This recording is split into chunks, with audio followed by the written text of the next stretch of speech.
अल्पसंख्यक कल्याण निदेशालय ने उत्तर प्रदेश के मदरसा बोर्ड में एक सूची भेजी है जिसमें यह तय किया गया है कि 240 मदरसों की मान्यताओं को समाप्त किया जाएगा।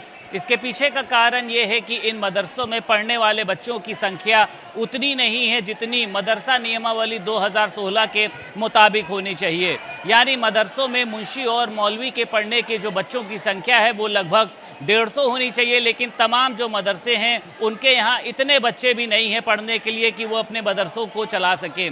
हम इस समय एक मदरसे में ही मौजूद हैं, ईदगाह में ये स्थित एक आप देख सकते हैं कि तमाम जो बच्चे हैं वो यहाँ पर पढ़ रहे हैं। तमाम तरीके की जो कह सकते हैं कि तालीम लेने के लिए मदरसों में आप देखिए बच्चे पहुँचते हैं, एक बेहतर जो माहौल है वो यहाँ पर मिलता है।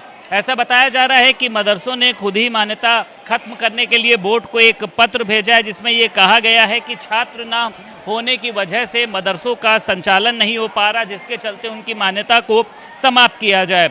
मऊ के 10 मदरसे हैं जिन्होंने खुद ही मान्यता समाप्त करने के लिए बोर्ड को पत्र भेजा है। अंबेडकर नगर में भी इस तरीके के लगभग 204 मदरसे हैं। उसी के साथ साथ लखनऊ में 4 मदरसे हैं, यानी अमरोहा और संत नगर कबीर के मदरसे भी इसमें शामिल हैं। अब इन मदरसों की जो मान्यता है उसको रद्द करने का क्या कारण है, क्योंकि प्रदेश सरकार ने भी ये कहा था कि जो मदरसे हैं उनकी भी जांच कराई जाएगी कि वो किस तरीके से चल रहे हैं, क्या उसमें कुछ कमी पाई है। इसके चलते खुद मदरसों ने अपनी मान्यता को रद्द कराने का फैसला लिया। हमारे साथ मौलाना है यहाँ पर निज़ामी साहब। ये बताइए निज़ामी जी, ये जो मदरसे आपने देखा मान्यता उनकी रद्द करी जा रही, लगभग 204 से ज़्यादा मदरसे हैं, क्या वजह देखते हैं आप इनके पीछे इनकी मान्यता को रद्द करने का? नहीं, हम लोग का अव्वल दिन से ये मानना है कि जो भी मदारिस चलें वो कानून के दायरे में चलें और सरकार ने जो उनका प्रोसेस बना रखा उसी के दायरे में चलें। अगर कोई कानून के दायरे में नहीं चलता है और अपनी चलाता है तो जाहिर सी बात है कि वो कानून के खिलाफ काम करें। मुंशी और मौलवी की पढ़ाई के लिए लगभग 150 जो बच्चे हैं वो तो मदरसे में होने ही चाहिए। कई मदरसे ऐसे हैं वहाँ पर बच्चे पढ़ने के ही लिए नहीं जा रहे हैं, जिसके चलते उन्होंने खुद कहा है कि मान्यता को रद्द। क्या वजह आप देखते हैं, क्यों नहीं जा रहे हैं पढ़ने के लिए? नहीं, उसकी वजह ये है कि जो वहाँ पे कार्यकर्ता हैं, जो भी टीचर हैं और जो उसके संपादक चलाने वाले हैं, उन लोगों को चाहिए कि जाहिर सी बात है मदरसा या स्कूल कोई भी हो, अगर मान्यता प्राप्त है तो उसी एतबार से बच्चों को भी लाना चाहिए।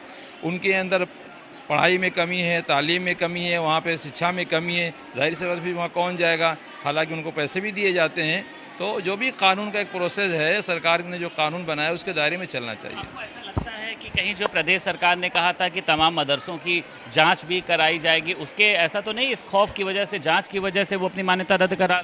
मदरसों की जो जांच हुई है उससे कोई मदरसों का खास फ़ायदा नहीं हुआ।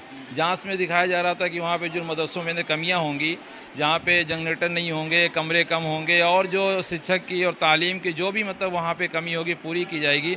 वो एक फार्मेलिटी बन के रह गया, उसमें कोई मदरसे का फ़ायदा नहीं हुआ। मदरसों की मान्यता रद्द होने से आपको लगता है कि वहाँ पे जो पढ़ने वाले जो भी छात्र रहे हों उनका एक नुकसान भी होगा? नहीं, जाहिर सी बात है नुकसान तो होना ही होना है, लेकिन इससे कि जो और मदारिस वो तो सबक लेंगे, वो अपनी तालीम के अंदर और अपने पढ़ाई के अंदर तो अच्छी तालीम लेकर आएंगे। क्या नियम होने चाहिए मौलाना साहब एक मदरसे को चलाने के लिए, अगर नियमों की बात करी जाए, क्या नियम होने चाहिए? भाई, नियम का मामला ये है कि हमारे यहाँ इस वक्त देखिए जिस वहाँ पे आप खड़े हैं मदरसे में, दारुल निज़ामिया फ़रंगी महल है, यहाँ पे दीनी तालीम के साथ साथ में असली तालीम भी दी जाती है। यानी कुरान और हदीस के साथ साथ में इनको इंग्लिश भी पढ़ाई जाती है, मैथ भी पढ़ाई जाती है, जोग्राफिया भी पढ़ाई जाती है, कंप्यूटर भी इनको पढ़ाया जाता है। तो सारी तालीम साथ में लेके चलना चाहिए, ताकि एक बच्चा अगर, जैसा कि हमारे प्रधानमंत्री ने भी इससे पहले कहा कि हम ऐसा मुसलमान देखना चाहते हैं जिसके एक हाथ में कुरान हो, दूसरे हाथ में कंप्यूटर हो। तो सारी जो है तालीम होनी चाहिए, हर मैदान का खिलाड़ी होना चाहिए, सारी तालीम साथ में लेके चलें। सरकार जो है वो मदरसों को आपको लगता है बेहतर चलाने में जो एक मदद की बात है वो की जा रही है? हाँ, की तो जा रही है, लेकिन उस तरीके से मदरसों को कोई फ़ायदा नहीं हो पा रहा। जो ऊपर से मदरसों से के बारे में बताया गया था कि जो वहाँ पे कमियाँ होंगी पूरी की जाएंगी, और वो फार्मेलिटी बन के रह गया, मदरसों को कोई फ़ायदा नहीं हुआ। मदरसा बोर्ड में एक बैठक भी है जिसमें कहा गया है कि एमएड है, बीएड है और पीएचडी है वो अब मदरसों में कराई जाएगी। एक अच्छा कदम है, आपको लगता है ये?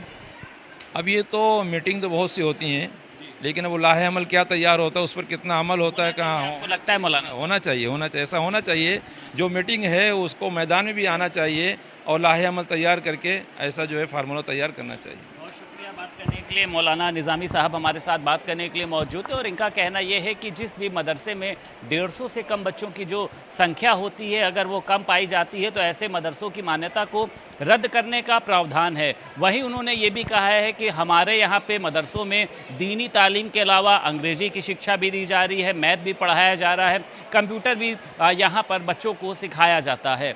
लखनऊ से वीडियो जर्नलिस्ट निखिल के साथ संदीप खेर, भारत समाचार।